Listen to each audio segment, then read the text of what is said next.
Alors voilà, je voulais vous faire une petite vidéo donc au sujet des masques que j'ai pratiqués hier sur mes cheveux. Donc en l'occurrence un masque qui était à l'huile de ricin avec donc du miel, du citron et de l'huile d'olive. Vive à mémoire avec les médicaments. Donc voilà le résultat, donc je suis super satisfaite du résultat. Bon là on n'y voit pas trop parce que c'est un peu, vous voyez, il fait vachement jour, mais là franchement j'ai vraiment de la douceur au niveau de la texture du cheveu, il est souple, enfin nickel quoi. Et puis j'ai pris en volume. Alors par contre j'ai reçu pas mal de questions sur mon blog et puis donc sur la page Facebook, et la première donc c'était de Claire qui me demandait comment faire justement pour ne pas perdre sa couleur, est-ce que ça faisait dégorger sa couleur si elle pratiquait ce genre de soins. Ça dépend sur plusieurs choses. Premièrement, je vais bouger la caméra, je suis désolée. Par rapport à ta couleur, donc Claire, tu as les cheveux rouges, donc ce n'est pas une couleur qui est permanente mais semi-permanente à la base, donc c'est une couleur qui part très vite, sauf que le rouge est une couleur qui s'accroche très très bien aux cheveux. Ce que tu peux faire, c'est dans tes soins utiliser par exemple de l'aîné rouge que tu peux mélanger avec tes soins. Par exemple, tu peux te faire un masque yaourt aloe vera où tu mélangeras dedans de l'aîné de couleur rouge. Comme ceci, tu auras des reflets rouges dans tes cheveux et ça sera toujours aussi naturel, parce que je pense que pour entretenir tes cheveux tu dois quand même assez morfler au niveau capillaire, vu que tu dois passer par des décolorations. Ensuite on m'a aussi parlé du lait de coco. Donc le lait de coco c'est quelque chose que vous trouvez dans tous vos supermarchés. Moi j'achète ça soit Géant Casino, Super U, Hyper U, tout ce que vous voulez. Ça peut se trouver au rayon bio, mais ils sont pas non plus les meilleurs. Faut regarder par rapport au nombre de pourcentage de noix de coco qu'il y a dedans. Il faut qu'il se rapproche le plus de 100% au niveau de la noix de coco. Donc vous pouvez vous en procurer vraiment tout en grande surface pour une somme maudite d'1 euro, on va dire 1,20 €, 1,50 € au grand quart. Pour l'application de la noix de coco, c'est très simple, parce qu'en fait vous prenez votre on va dire votre pot de noix de coco, vous en prenez une petite partie, pas tout, hein, il n'est pas nécessaire de prendre tout, et vous prenez une je sais pas si je l'ai là ou si elle a été rangée, bon c'est pas grave, je pense qu'elle est dans la salle de bain, et bon, un pinceau, et puis vous l'étalez, hein, vous faites mèche par mèche comme ça, et puis vous laissez reposer sous une serviette ou sous cellophane à votre convenance. Moi personnellement je la fais pas poser en fait, ni sous serviette ni sous cellophane, parce que premièrement c'est un aliment qui est très vite ingéré par le cheveu, donc qui sèche très très vite, qui a une très très bonne odeur et qui ne tache pas l'oreiller, donc moi je la laisse sécher à l'air libre toute la nuit. Quant au lendemain matin, je vais à la salle de bain, donc je rince soigneusement avec de l'eau froide la noix de coco, ou l'eau chaude, c'est vous qui voyez, et je fais mon shampoing habituel et mon après-shampoing. Et je n'utilise donc pas de sèche-cheveux ni de lisseur, parce que ça abîme les cheveux, comme vous le savez.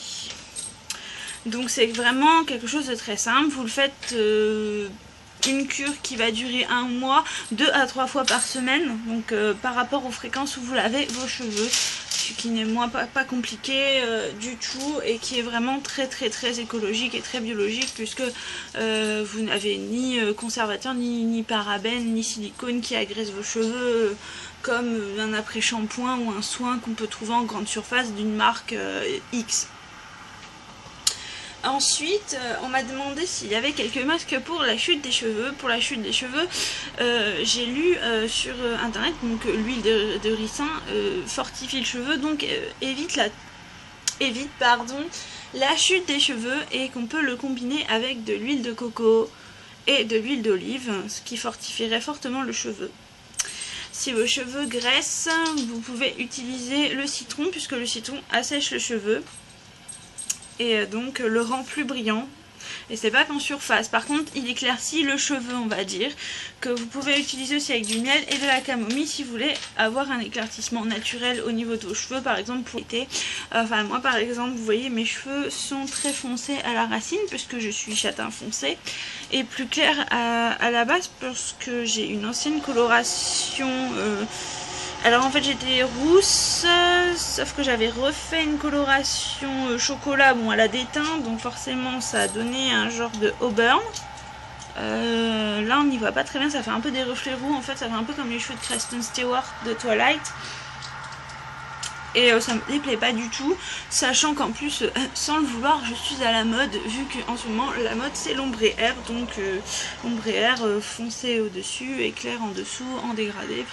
J'en ai rien à foutre de la mode, mais bon, qu'est-ce que vous voulez. Je ne referai pas de couleur par contre, ça c'est sûr. Ensuite, on m'a posé une question sur les extensions. Est-ce que ça abîme vraiment le cheveu? Alors oui, effectivement, les extensions abîment le cheveu. Ça dépend à quelle pose vous utilisez vos extensions. Alors, on a premièrement les extensions donc dites à chaud qui sont posées avec de la kératine, qui elles, je vous les déconseille fortement. J'en ai déjà fait et c'est vraiment la merde pour les enlever. Non seulement parce que le cheveu est pris dans la kératine, mais le temps que la kératine s'en aille du cheveu, ça bousille complètement le cheveu. Ensuite, vous avez les extensions dites à froid qui sont donc en fait serrées à une mèche de cheveux par une espèce de petite bague. Sauf que la mèche est bien lourde et pèse sur le cheveu et ça c'est pas très bon pour le cheveu dans le sens où ça vraiment ça le tire et ça casse en fait au niveau de la racine du cheveu. Et ensuite donc le tissage, mais là je déconseille vraiment pour les personnes qui ont des cheveux lisses ou qui ont vraiment des cheveux souples, parce que c'est vraiment des extensions qui sont faites vraiment pour les cheveux type africain, qui supportent vraiment très bien le serrage au niveau des nattes et qui n'est pas vraiment fait pour des cheveux de type européen. Et donc le dernier recours, les extensions à clip. D'ailleurs je vais vous parler d'un site qui s'appelle extension.com où j'ai trouvé vraiment des extensions qui sont naturelles et vraiment pas chères. 160 grammes d'extensions, soit 10 ou 11 bandines me semble, pour 74 €. Avec prédécoupé, avec un posage facile.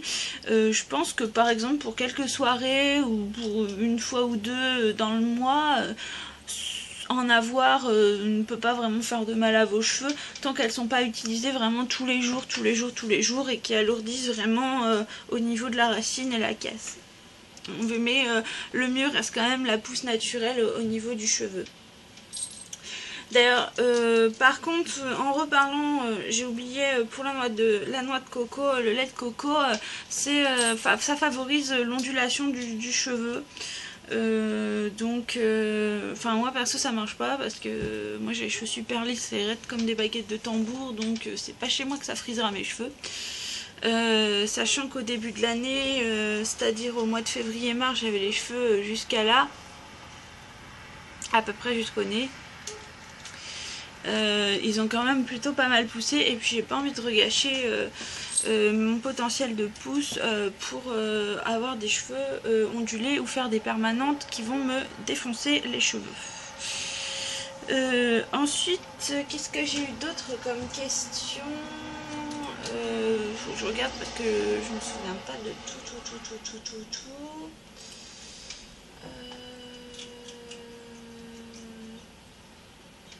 Ah oui, l'huile de ricin. Alors l'huile de ricin, vous m'avez dit, elle est très grasse et comment fais-tu pour l'appliquer? Il me semble que j'avais fait une vidéo que j'avais montré, mais seulement à Havana, donc pour l'application. Donc si vous trouvez vraiment que cette huile est trop grasse, vous pouvez la mélanger avec soit de l'huile d'olive ou soit de l'huile de coco. Donc la faire chauffer, parce que c'est vraiment une huile qui est vraiment très grasse. Et par conséquent, c'est assez difficile à étaler sur le cheveu, je conçois bien. Mais si vous la mélangez avec une bonne huile d'olive ou une bonne huile de coco, au niveau de la texture, elle sera plus facile à appliquer.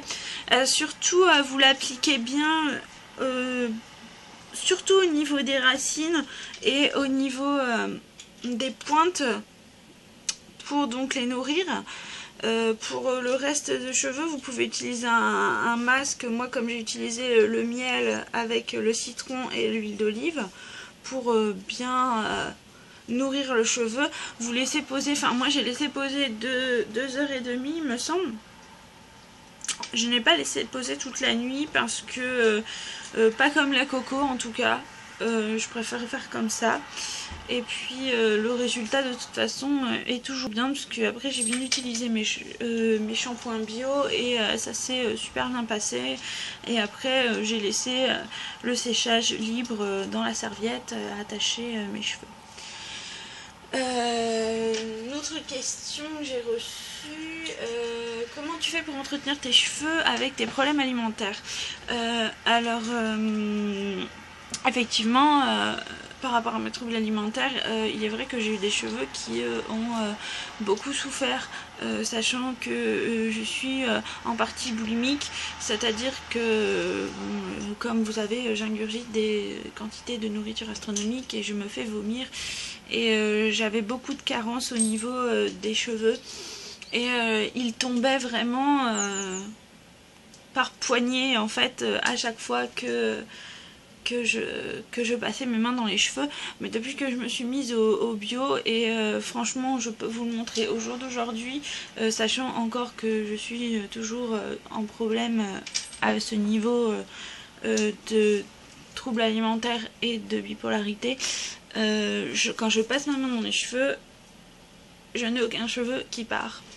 Donc ça se soigne avec des bons produits naturels.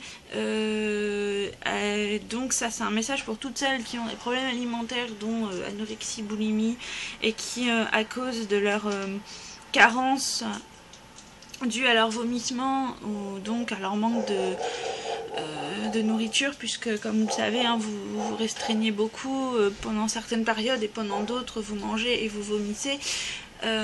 Et votre poids varie, enfin ça on s'en fout un peu. Pour vos cheveux, il existe quand même des produits naturels qui vous redonneront vitalité et brillance.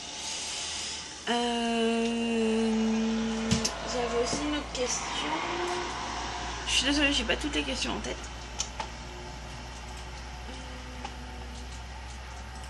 Je vais regarder.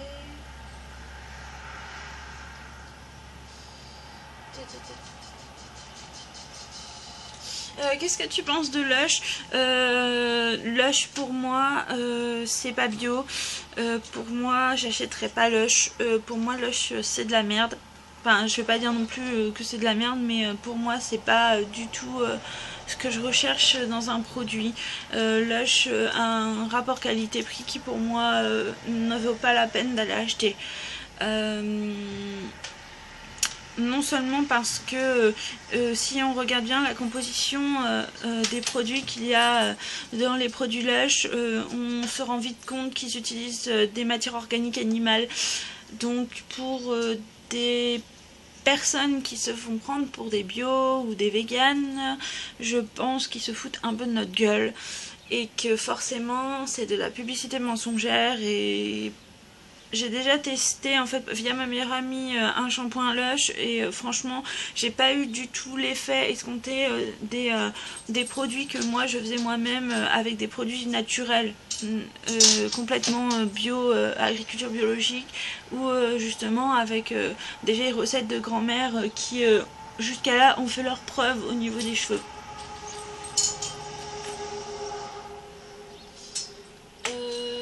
Là j'ai une autre question, mais ça n'a aucun rapport avec les cheveux, mais bon je vais quand même y répondre. Tu souffres de troubles bipolaires. Est-ce que ça me contraint dans mes journées? Oui et non. Je suis une personne tout à fait normale pour moi. Après je suis une personne tout à fait normale pour tous. Je pense pas que ça joue un incident. Maintenant ça joue un incident dans ma vie privée, parce que je m'énerve très vite et parce que je suis très violente et que je me fais mal. Après je vais pas vous montrer comment je me fais mal, parce que voilà, vous n'avez pas... Hein, on s'en fout. Et ça, c'est ma vie privée, et les gens qui me connaissent en privé le savent, et on le gère comme il se doit de gérer, et je me débrouille très bien toute seule malgré tout. Ça m'handicape effectivement pour travailler et pour me concentrer, et aussi pour la vie de tous les jours sociablement, parce que je suis pas quelqu'un de très sociable, qui reste beaucoup enfermé. Et quand tu dis oui que c'est un échappatoire à mes problèmes, effectivement m'occuper de mes cheveux en fait est un échappatoire à mes problèmes, et c'est vrai que ça me fait beaucoup de bien de prendre soin de moi au jour le jour, comme ça au moins je me sens pas comme une grosse loque ambulante, ou me laisser aller dans mon lit, même si c'est que pour moi, parce que je sors pas, au moins je l'aurais fait pour moi, voilà. Et enfin, je crois...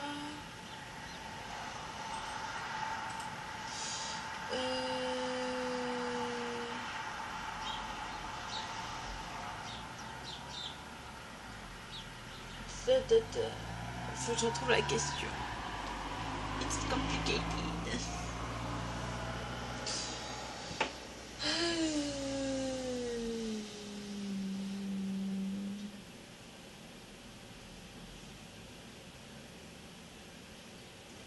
Ah oui, voilà. Le soin yaourt. Alors, on m'a demandé comment faire du soin au yaourt. Bah, en fait, il n'y a rien de plus simple. Vous achetez du yaourt nature et de l'aloe vera. Vous prenez un yaourt, vous le mélangez dans un récipient, et vous ajoutez 3 grosses cuillères à soupe d'aloe vera. Vous mélangez.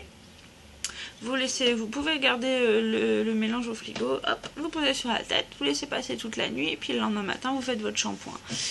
Et la dernière question, qui est la plus importante, est-ce qu'il faut faire des soins tout le temps? Non, pas spécialement, parce qu'au bout d'un moment, vos cheveux, ils vont saturer.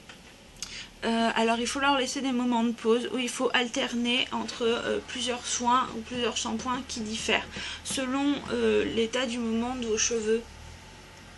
Je me comprends en disant ça, parce que au bout d'un moment votre cheveu va s'habituer en fait aux soins ou aux shampoings que vous allez utiliser,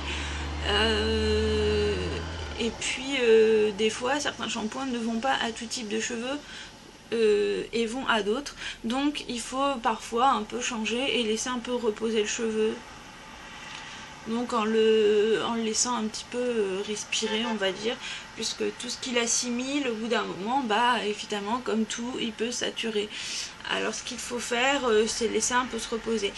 Moi par exemple, là j'ai fini ma cure de coco, et puis je voulais commencer la cure de ricin, parce que je sais pas, pourquoi pas, hein, parce que c'était surtout pour augmenter la pousse de mes cheveux.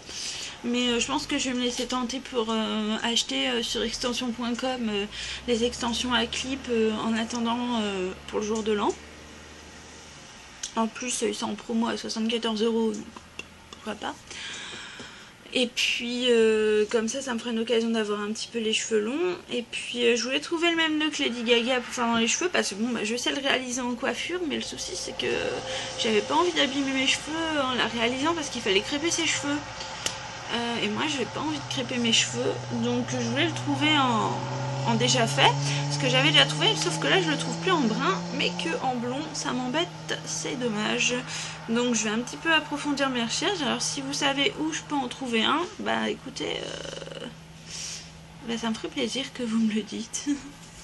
Voilà, donc si vous avez d'autres questions ou si vous voulez d'autres conseils au niveau de vos cheveux, n'hésitez toujours pas. J'espère avoir répondu un maximum à vos questions. Maintenant, si vous avez des questions au niveau pour les allages ou pour comment procéder à vos soins, pour les doses, n'hésitez pas à m'envoyer un MP, moi je vous répondrai, il n'y a pas de souci. Voilà, en tout cas moi je vous fais des gros bisous.